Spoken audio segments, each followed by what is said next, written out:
بسم اللہ الرحمن الرحیم۔ ٹیل پوائنٹ کے ناظرین السلام علیکم۔ اللہ کی تلوار کی 33ویں قسط پیش خدمت ہے۔ دونوں قبیلے لڑنے والے آدمیوں کو ساتھ لے کر حنین کے قریب اوتاس کے مقام پر لے گئے۔ ان کے سرداروں نے چھوٹے چھوٹے کئی اور قبائل کو اس قسم کے پیغام بھیج کر کہ مسلمان ان کی بستیوں کو تباہ و برباد کرنے کے لیے آ رہے ہیں، اپنے اتحادی بنا لیا تھا۔ اس متحدہ لشکر کی تعداد 12,000 ہو گئی۔ اس کا سپہ سالار مالک بن عوف تھا۔ اس نے لشکر کے ہر آدمی کو اجازت دے دی کہ وہ اپنے بیوی بچوں اور مویشیوں کو ساتھ لے آئے۔ اس نے اس اجازت کا جواز یہ پیش کیا تھا کہ مکہ کا محاصرہ بہت لمبا بھی ہو سکتا ہے۔ اگر ایسا ہوا تو لشکریوں کو اپنے بیوی بچوں اور مویشیوں کا غم ہوگا کہ معلوم نہیں کیسے ہوں۔ اس اجازت سے تقریباً سب نے فائدہ اٹھایا تھا۔ اس طرح جتنا لشکر لڑنے والوں کا تھا اس سے کہیں زیادہ تعداد عورتوں اور بچوں کی تھی۔ اونٹ بے شمار تھے۔ درید بن السمہ بہت بوڑھا تھا۔ وہ میدان جنگ میں جانے کے قابل نہیں تھا، لیکن لڑنے اور لڑانے کا جو تجربہ اسے تھا وہ اور کسی کو نہیں تھا۔ سپہ سالار مالک بن عوف کو بنایا گیا تھا، لیکن اس میں خوبی صرف یہ تھی کہ وہ بہت جوشیلا تھا۔ درید کو اس کے تجربے کی وجہ سے بلایا گیا تھا۔ درید بن السمہ اس وقت اس لشکر میں شامل ہوا جب لشکر اوتاس کے مقام پر خیمہ زن تھا۔ وہ شام کے وقت پہنچا۔ اسے بچوں کے رونے کی آوازیں سنائی دی۔ اس نے بکریوں اور گدھوں کی آوازیں بھی سنی۔ اس نے کسی سے پوچھا کہ لشکر کے ساتھ بچے، بکریاں اور گدھے کون لایا ہے؟ اسے بتایا گیا کہ سپہ سالار نے بال بچے اور مویشی ساتھ لے جانے کی نہ صرف اجازت دی ہے بلکہ انہیں ساتھ لانے کی حوصلہ افزائی بھی کی ہے۔ درید بن السمہ نے مالک بن عوف کے خیمے میں جا کر پوچھا، مالک، یہ تو نے کیا کیا ہے؟ میں نے ایسا لشکر پہلی بار دیکھا ہے جو لڑنے والے لشکر کی بجائے نقل مکانی کرنے والوں کا قافلہ معلوم ہوتا ہے۔ مالک بن عوف نے کہا، مجھے تمہاری جنگی فہم و فراست پر ذرا سا بھی شک نہیں میرے بزرگ، لیکن میں نے جو سوچا ہے وہ تم ساری عمر نہیں سوچ سکتے۔ میں نے لشکریوں سے کہا تو یہ ہے کہ محاصرہ لمبا ہو جانے کی صورت میں انہیں اپنے اہل و عیال اور مال مویشی کے متعلق پریشانی پیدا ہو جائے گی، لیکن میں نے سوچا کچھ اور ہے۔ میں مکہ کو محاصرے میں نہیں لوں گا بلکہ یلغار کروں گا۔ مسلمانوں کو ہم بے خبری میں جا لیں گے۔ تمہیں معلوم ہے کہ لڑنے میں مسلمان کتنے تیز اور عقل مند ہیں۔ وہ پینترے بدل بدل کر لڑیں گے۔ ہو سکتا ہے ہمارے آدمی ان کی بے جگری کے آگے ٹھہر نہ سکیں۔ وہ جب دیکھیں گے کہ ان کی عورتیں اور جوان بیٹیاں اور بچے اور دودھ دینے والے مویشی بھی ساتھ ہیں تو وہ انہیں بچانے کے لیے جان کی بازی لگا کر لڑیں گے اور زیادہ بہادری سے لڑیں گے، بھاگیں گے نہیں۔ درید نے کہا، تجربہ عمر سے حاصل ہوتا ہے مالک۔ تیرے پاس جذبہ ہے، غیرت ہے، جرت ہے، لیکن عقل تیری ابھی خام ہے۔ لڑائی میں ان لوگوں کا دھیان آگے نہیں پیچھے ہوگا۔ یہ یہی دیکھتے رہیں گے کہ دشمن پہلو یا عقب سے ان کے بال بچوں تک تو نہیں آ گیا۔ دشمن جب ان پر جوابی حملہ کرے گا تو یہ تیزی سے اپنے بیوی بچوں تک پہنچیں گے کہ یہ دشمن سے محفوظ رہیں۔ تو بہت بڑی کمزوری اپنے ساتھ لے آیا ہے۔ محمد کی جنگی قیادت کو تو نہیں جانتا، میں جانتا ہوں۔ اس کے پاس ایک سے ایک بڑھ کر قابل سالار ہے۔ وہ تیری اسی کمزور رگ پر وار کریں گے۔ وہ کوشش کریں گے کہ تیرے لشکر کی عورتوں اور بچوں کو یرغمال میں لے لیں۔ انہیں دور پیچھے رہنے دو اور مکہ کو کوچ کرو۔ مالک بن عوف نے کہا، احترام کے قابل بزرگ، تم بہت پرانی باتیں کر رہے ہو۔ تم نے محسوس نہیں کیا کہ اتنی لمبی عمر نے تمہیں تجربوں سے تو مالا مال کر دیا ہے، لیکن عمر نے تمہاری عقل کمزور کر دی ہے۔ اگر میں سپہ سالار ہوں تو میرا حکم چلے گا۔ میں جہاں ضرورت سمجھوں گا تم سے مشورہ لے لوں گا۔ مورخوں نے لکھا ہے کہ درید بن السمہ یہ سوچ کر چپ ہو گیا کہ یہ موقع آپس میں الجھنے کا نہیں تھا۔ مالک بن عوف نے کہا، تم لشکر سے کچھ اور کہنا چاہتے ہو تو کہہ دو۔ درید نے کہا، جو کام مجھے کرنا ہے وہ میں تمہیں بتائے بغیر کروں گا۔ مجھ میں لڑنے کی طاقت نہیں رہی، لڑا سکتا ہوں۔ اس نے اپنے خیمے میں جا کر قبیلوں کے سرداروں کو بلایا اور اتنا ہی کہا، جب حملہ کرو گے تو تمہارا اتحاد نہ ٹوٹے۔ تمام لشکر سے کہہ دو کہ حملے سے پہلے تلواروں کی نیامیں توڑ کر پھینک دیں۔ عربوں میں یہ رسم تھی کہ لڑائی میں جب کوئی اپنی نیام توڑ دیتا تھا تو اس کا مطلب یہ ہوتا کہ یہ شخص لڑتا ہوا جان دے دے گا، پیچھے نہیں ہٹے گا اور شکست نہیں کھائے گا۔ نیام توڑنے کو وہ فتح یا موت کا اعلان سمجھتے تھے۔ کسی بھی تاریخ میں ایسا اشارہ نہیں ملتا کہ درید بن سما نے قبیلوں کے سرداروں سے کہا ہو کہ وہ اپنے اہل و عیال کو اوتاس میں ہی رہنے دیں، لیکن دو مورخوں نے لکھا ہے کہ لڑائی کے وقت صرف حوازن قبیلہ تھا جس نے اپنی عورتوں، بچوں اور بکریوں وغیرہ کو اپنے ساتھ رکھا تھا۔ یہ دوسرا موقع تھا کہ اتنے زیادہ قبیلوں کی متحدہ فوج مسلمانوں کو تہس نہس کرنے آ رہی تھی۔ اس سے پہلے جنگ خندق میں اتنے زیادہ قبیلے مسلمانوں کے خلاف متحد ہوئے تھے۔ اب مالک بن عوف اس امید پر متحدہ فوج کو لے جا رہا تھا کہ وہ مکہ پر اچانک ٹوٹ پڑے گا۔ اس لشکر کو اب اوتاس سے مکہ کو کوچ کرنا تھا اور اس کوچ کی رفتار بہت تیز رکھنی تھی۔ اوتاس میں لشکر کا قیام اس لیے زیادہ ہو گیا تھا کہ دوسرے قبیلوں کو وہاں اکٹھے ہونا تھا۔ اگر اس لشکر میں صرف لڑنے والے ہوتے تو لشکر فوراً مکہ کی طرف پیش قدمی کر جاتا۔ اس میں عورتیں اور بچے بھی تھے اور ان کا سامان بھی تھا، اس لیے وہاں سے کوچ میں خاصی تاخیر ہو گئی۔ اس دوران مکہ کی گلیوں میں ایک للکار سنائی دی، تیار ہو جاؤ مسلمانوں، ہوشیار۔ وہ ایک شتر سوار تھا جو رسول کریم صلی اللہ علیہ وآلہ وسلم کے گھر کی طرف جاتے ہوئے اعلان کرتا جا رہا تھا، خدا کی قسم جو میں دیکھ آیا ہوں وہ تم میں سے کسی نے نہیں دیکھا۔ کسی نے اسے کہا، کیا شور مچاتے جا رہے ہو؟ رکو اور بتاؤ کیا دیکھ آئے ہو؟ وہ کہتا جا رہا تھا، رسول اللہ صلی اللہ علیہ وآلہ وسلم کو بتاؤں گا، تیار ہو جاؤ، حوازن اور ثقیف کا لشکر۔ رسول کریم صلی اللہ علیہ وآلہ وسلم کو اطلاع مل گئی کہ حوازن اور ثقیف کے قبیلوں کے ساتھ دوسرے قبیلوں کے ہزاروں لوگ اوتاس کے قریب خیمہ زن ہیں اور ان کا ارادہ مکہ پر حملے کا ہے اور وہ کوچ کرنے والے ہیں۔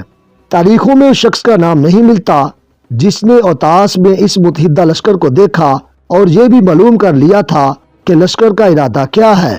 مورخوں نے اتنا ہی لکھا ہے کہ رسول کریم صلی اللہ علیہ وآلہ وسلم کو قبل از وقت غیر مسلم قبیلوں کے اجتماع کی خبر مل گئی۔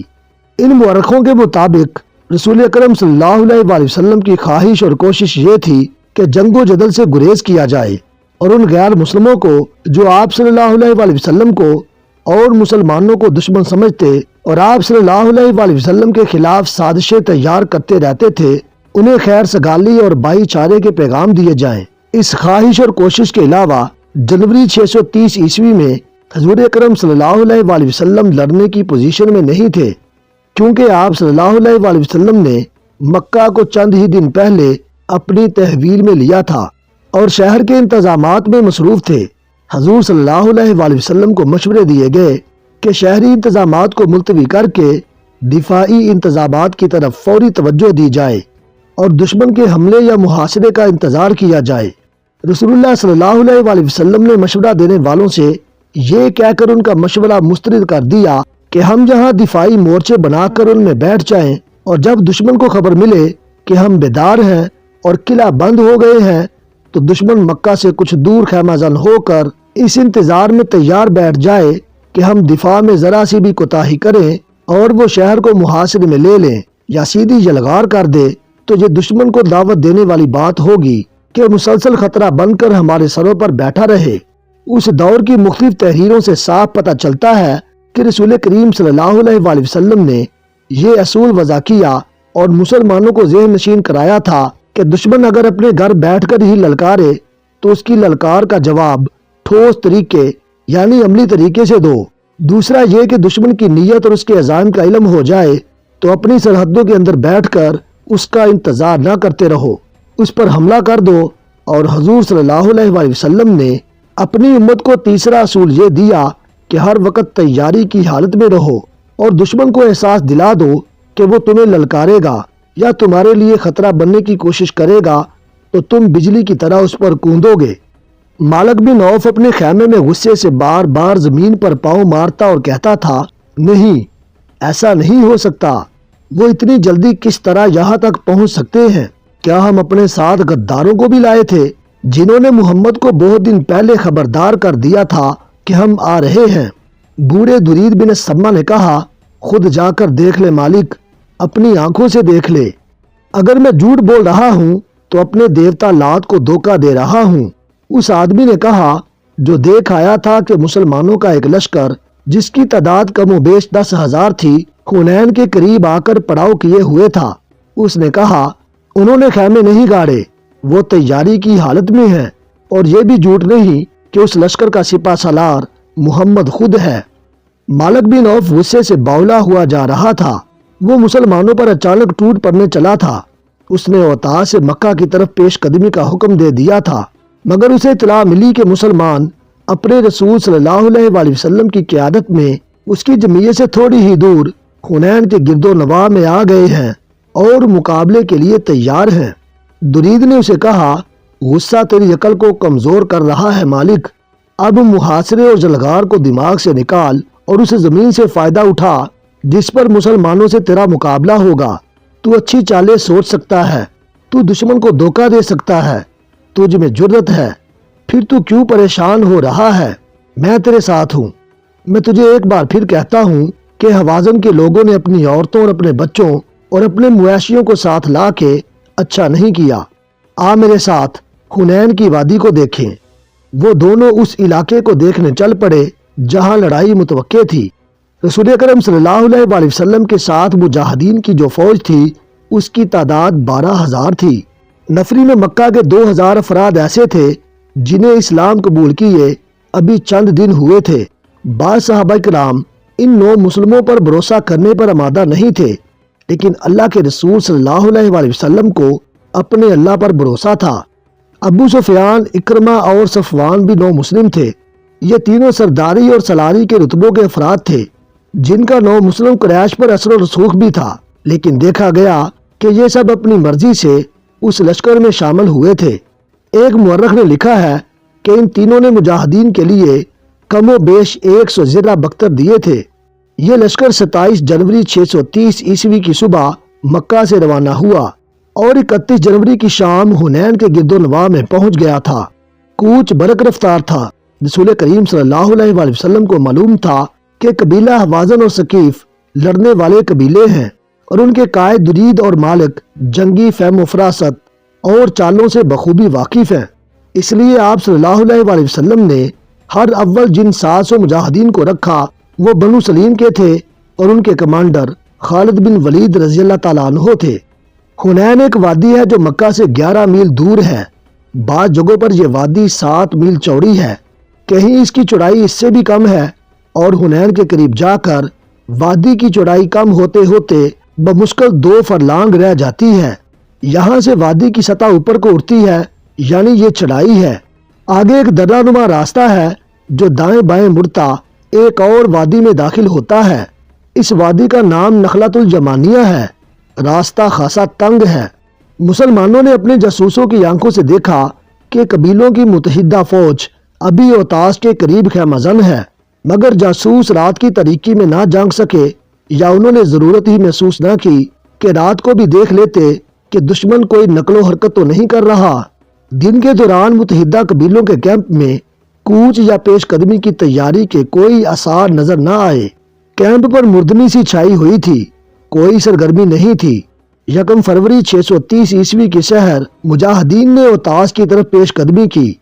سکیم یہ تھی کہ دشمن کے کیمپ پر جلغار کی جائے۔ امید یہی تھی کہ دشمن کو بے خبری میں جا لیں گے۔ پیش قدمی مکمل طور پر منظم تھی۔ ہر اول میں بنو سلیم کے مجاہدین تھے جن کے قائد خالد بن ولید رضی اللہ تعالیٰ عنہ تھے۔ اس حیثیت میں خالد سب سے آگے تھے۔ اسلامی فوج کی نفری تو 12,000 تھی، لیکن اس باقاعدہ فوج کے ساتھ ایک بے قاعدہ فوج بھی تھی جس کی نفری 20,000 تھی۔ یہ مکہ اور گرد و نواح کے لوگ تھے جو فوج کی مدد کے لیے ساتھ آئے تھے۔ ایک واقعہ قابل ذکر ہے۔ اتنا زیادہ لشکر دیکھ کر بعض صحابہ کرام نے بڑے فخر سے کہا، کون ہے جو ہمیں شکست دے سکتا ہے؟ 2 مورخوں نے لکھا ہے کہ اس فخر میں تکبر کی جھلک بھی تھی۔ خالد اسلامی لشکر کے آگے تھے۔ وہ جب وادی حنین کے تنگ راستے میں داخل ہوئے تو صبح طلوع ہو رہی تھی۔ خالد نے اپنے گھوڑے کو ایڑ لگائی اور رفتار تیز کر دی۔ خالد جوشیلے جنگجو تھے اور جارحانہ قیادت میں یقین رکھتے تھے۔ وہ جب مسلمان نہیں ہوئے تھے تو قبیلہ قریش کے سردار اعلیٰ ابو سفیان سے انہیں سب سے بڑی شکایت یہ تھی کہ وہ انہیں کھل کر لڑنے نہیں دیتے تھے۔ ان کے قبول اسلام کی ایک وجہ یہ بھی تھی کہ انہوں نے رسول کریم صلی اللہ علیہ وآلہ وسلم کی عسکری قیادت میں وہ جذبہ دیکھا تھا جو انہیں پسند تھا۔ خالد نے قبول اسلام سے پہلے اکرمہ سے کہا بھی تھا کہ میرے عسکری جذبے اور میدان جنگ میں جارحانہ انداز کی قدر صرف مسلمان کر سکتے ہیں۔ رسول اللہ صلی اللہ علیہ وآلہ وسلم نے خالد کی عسکری اہلیت اور قابلیت کی جو قدر کی تھی اس کا ثبوت یہ تھا کہ وہ اتنے بڑے لشکر کے ہر اول کے کمانڈر تھے۔ صبح طلوع ہو رہی تھی جب خالد بن ولید کا ہر اول دستہ گاٹی والے تنگ راستے میں داخل ہوا۔ اچانک زمین و آسمان جیسے پھٹ پڑے ہوں۔ حوازن، ثقیف اور دیگر قبیلوں کی متحدہ فوج کے نعرے گٹاؤں کی گرج اور بجلیوں کی کڑک کی طرح بلند ہوئے اور موسلا دار بارش کی طرح تیروں کی بوچھاڑیں آنے لگی۔ یہ تیر دائیں بائیں کی چٹانوں اور ٹیکریوں سے آ رہے تھے۔ یہ دشمن کی گھات تھی۔ مالک بن عوف اور درید بن السما نے دن کے وقت اپنے کیمپ میں کوئی سرگرمی ظاہر نہیں ہونے دی تھی۔ ایسے معلوم ہوتا تھا جیسے یہ جنگی کیمپ نہیں، کسی قافلے کا پڑاؤ ہے۔ شام کے بعد مالک بن عوف اپنی فوج کو حنین کے تنگ راستے پر لے گیا اور تیر اندازوں کو دونوں طرف چھپا کر بٹھا دیا تھا۔ تیروں کی بچھاڑیں اچانک بھی تھیں اور بہت زیادہ بھی۔ مجاہدین کے گھوڑے تیر کھا کر بے لگام ہو کر بھاگے۔ جو سوار تیروں سے محفوظ رہے وہ بھی پیچھے کو بھاگ اٹھے۔ تیروں کی بچھاڑیں اور تیز و تند ہو گئیں۔ گھوڑے بھی بے قابو اور سوار بھی بے قابو ہو گئے۔ بگدڑ مچ گئی۔ خالد بن ولید تیروں کی بوچھاڑوں میں کھڑے چلا رہے تھے، مت بھاگو، پیٹھ نہ دکھاؤ، مقابلہ کرو۔ گھوڑوں اور سواروں کی بگدڑ ایسی تھی کہ خالد بن ولید کی پکار کسی کے کانوں تک پہنچتی ہی نہیں تھی۔ کوئی یہ دیکھنے کے لیے بھی نہیں رکتا تھا کہ خالد کے جسم میں کتنے تیر اتر چکے ہیں، اور وہ پیچھے ہٹنے کی بجائے وہیں کھڑے اپنے دستے کو مقابلے کے لیے للکار رہے ہیں۔ وہ آخر بگدڑ کے ریلے کی زد میں آ گئے اور ان کے دکوں سے یوں دور پیچھے آ گئے جیسے سیلاب میں بہہ گئے ہوں۔ جب بگدڑ کا ریلا گزر گیا تو خالد اتنے زخمی ہو چکے تھے کہ گھوڑے سے گر پڑے اور بے ہوش ہو گئے۔ ہر اول کے پیچھے اسلامی فوج آ رہی تھی۔ اس کے رضاکاروں کا بے قاعدہ لشکر بھی تھا۔ ہر اول کا دستہ بھاگتا دوڑتا پیچھے کو آیا تو فوج میں بھی بگدڑ مچ گئی۔ ہر اول کے بہت سے آدمیوں کے جسموں میں تیر پہ وسط تھے۔ ان کے کپڑے خون سے لال تھے۔ گھوڑوں کو بھی تیر لگے ہوئے تھے۔ مالک بن عوف کی فوج کے نعرے جو پہلے سے زیادہ بلند ہو گئے تھے سنائی دے رہے تھے۔ یہ حال دیکھ کر اسلامی فوج بکھر کر پیچھے کو بھاگی۔ بعض مورخوں نے لکھا ہے کہ وہ قریش جو بے دلی سے مسلمان ہوئے تھے اور اسلامی فوج کے ساتھ آ گئے تھے، انہوں نے اس بگدڑ کو یوں بڑھایا جیسے جلتی پر تیل ڈالا جاتا ہے۔ وہ نہ صرف بھاگے بلکہ انہوں نے خوف و ہراس پھیلایا۔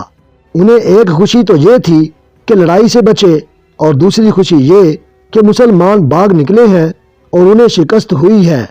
مسلمانوں کی کچھ نفری وہیں جا پہنچی جہاں سے چلی تھی۔ اس جگہ کو فوجی اڈا بنایا گیا تھا۔ زیادہ تعداد ان مسلمانوں کی تھی جنہوں نے پیچھے ہٹ کر ایسی جگہوں میں پناہ لے لی جہاں چھپا جا سکتا تھا، لیکن وہ چھپنے کے لیے بلکہ چھپ کر یہ دیکھنے کے لیے وہاں رکے تھے کہ ہوا کیا ہے اور وہ دشمن کہاں ہے جس سے ڈر کر پوری فوج بھاگ اٹھی ہے۔ وہاں تو حالت یہ ہو گئی تھی کہ بھاگتے ہوئے اونٹ اور گھوڑے ایک دوسرے سے ٹکرا رہے تھے اور پیادے ان کے درمیان آ کر کچلے جانے سے بچنے کے لیے ہر طرف بھاگ رہے تھے۔ بقیہ حصہ انشاءاللہ ہم اگلی اقساط میں بیان کریں گے۔